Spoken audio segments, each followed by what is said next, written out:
Hi, and welcome back to Tony's Cool Tools. If it's your first time, thanks for stopping. What we're going to be covering today are 5 aspects of the Axis that I did not cover in my video 21 of the 1-year review of the Axis. First item that we're going to be covering is big wood. I've had several viewers comment on how well it handles big wood. The second thing is angled cut wood, the stuff that kicks out of horizontal splitters as well as on the Axis. I'll show you how I do that, and also why the table does not have any roughness on it so it could hold some of those angled cuts. The other 2 aspects that we're going to be covering are the foot pedal, the travel of it, and feathering, and I'll explain feathering shortly. I've already gassed up, greased up, and lubed up the tabletop for my cutting session. And what I mean by lubed up on the table is I use fluid film. I'm not sponsored by them, but it's a product I feel works very well in giving lubricity to the top of the table so everything slides very easily, and I'll show you why. How you can take a big log and it glides across the table. Though it's not the largest piece of wood that I've cut with the Axis, it's the largest piece that I currently have in my wood yard. And we're looking at approximately 22 inches by 24 inches here. So it'll give you a good idea. Let me explain. I love getting wood that's large like this. I try not to noodle it or quarter it or cut it.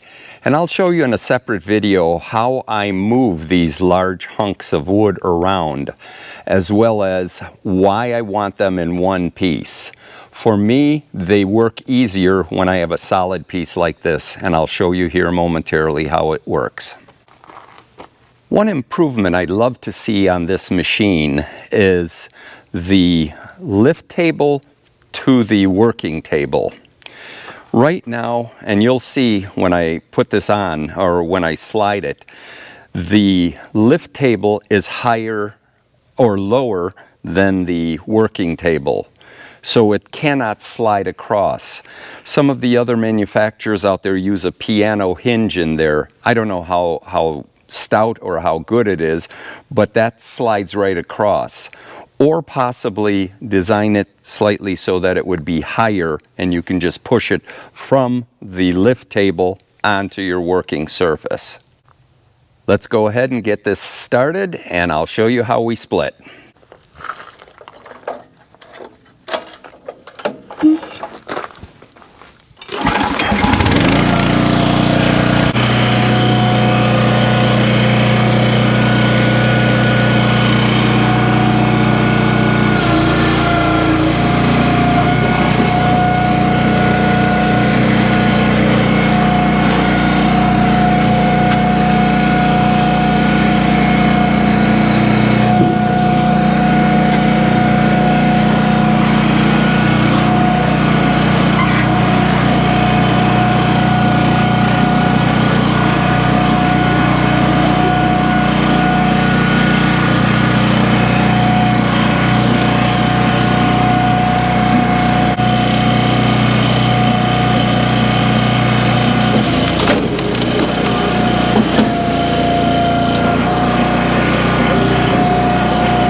I shut the splitter off for a moment to discuss a couple of things here. First, when I'm cutting this, I utilize this bar here. It's approximately 2 inches. I use that as somewhat of a guide so I can get them consistent, almost like a box wedge. The other thing that I do is I sandwich cut, where I'll cut several of these. I'll show you momentarily. And after I sandwich cut them, I move them sideways and cut them so I could get my squares or rectangles or whichever way I want it. So here we go.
As you can see, it makes extremely quality firewood.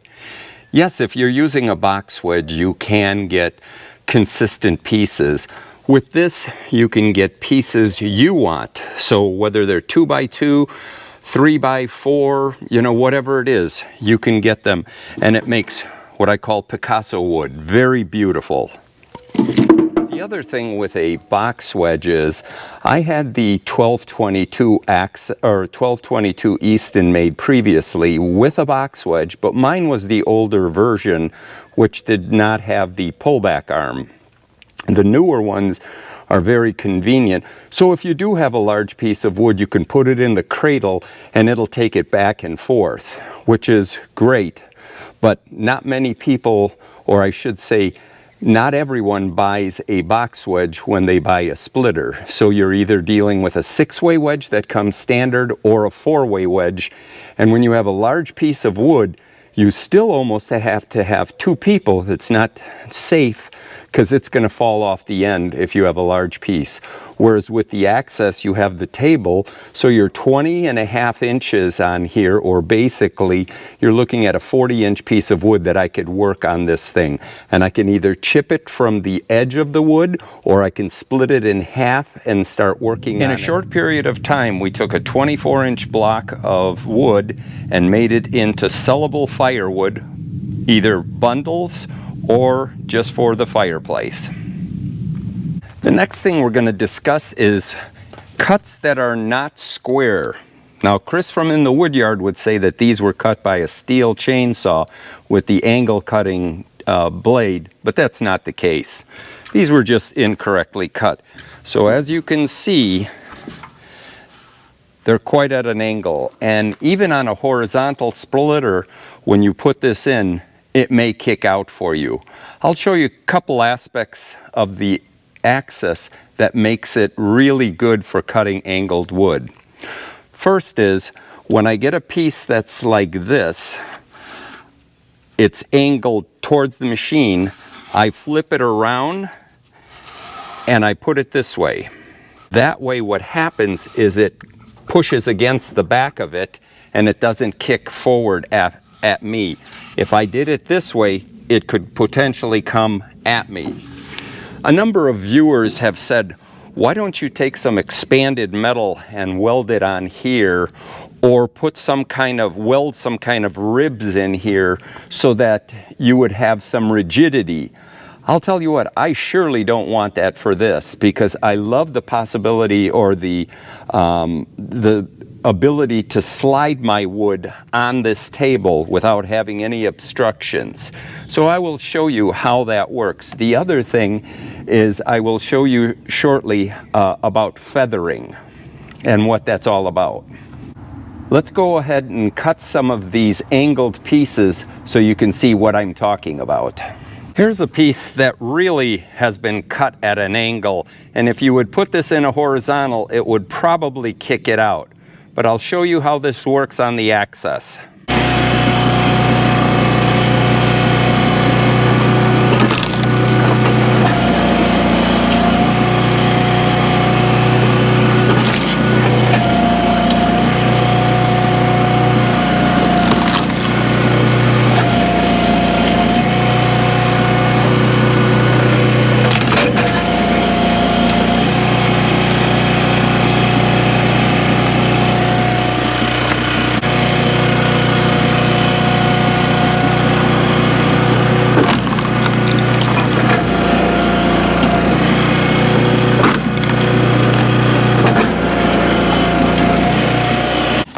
If you get a piece that's really cut at an angle and bad, though I don't necessarily recommend this way of doing it, I have done it. It stresses the machine a little bit more, but it is effective.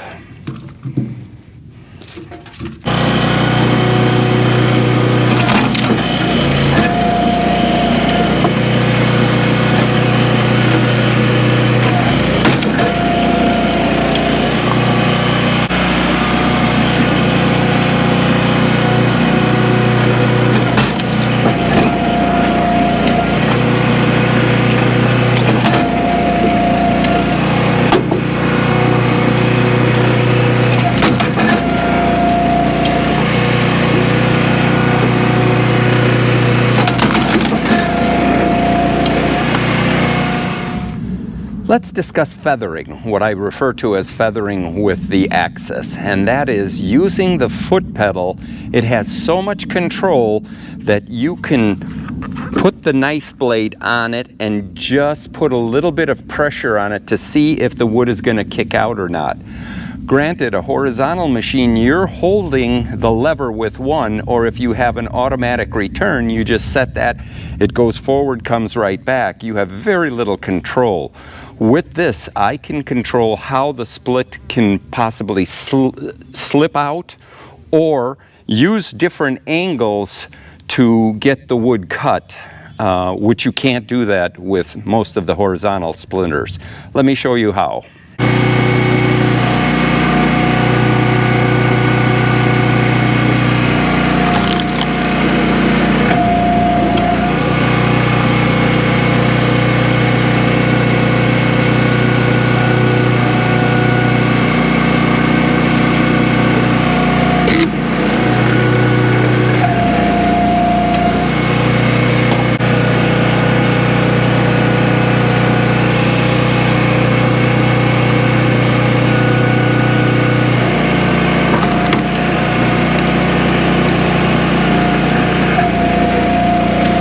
So as you can see, the feathering technique works extremely well with the Axis.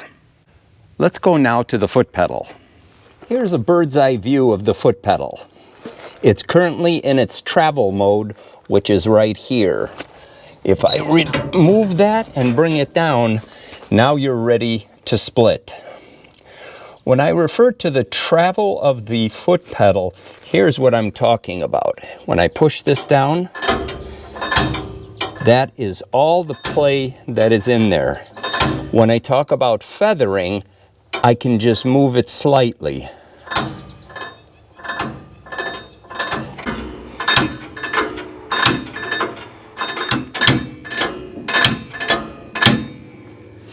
Here's an example of how far it goes down.